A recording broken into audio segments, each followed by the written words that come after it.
It was a stormy night. Rain hammered the roof of an old roadside motel. The red vacancy sign flickered in the dark like a heartbeat. Inside, the night clerk, Mira, scrolled through her phone behind the counter. The clock read 2:37 a.m. Only one guest had checked in that night. A man in a gray coat, room 7. He signed the register as Daniel Cross. His hands were shaking. Bell sound, soft ding. Then the counter bell rang. Once, twice. For just a second, she saw a face standing beside her reflection. When she turned around, nothing. The power flickered. Mira grabbed a flashlight and walked down the narrow hall. Water dripped from the ceiling. Every step echoed louder than it should have. Room 7's door was slightly open, but the key was still hanging behind the desk. She pushed the door. It creaked open slowly. The bed was untouched. The air smelled like rust and rain. From the bathroom came a faint dripping sound. Drip, drip, drip, she whispered.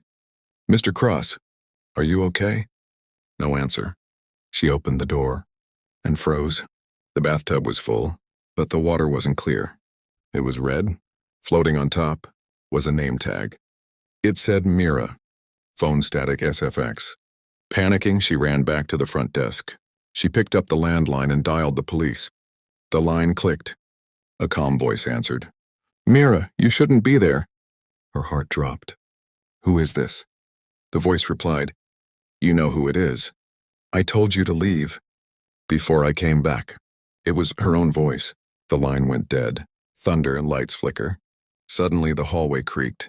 Wet footsteps slowly approached the counter. Step, step, step. Mira turned toward the security monitor. Every camera was static except one. Hallway 7.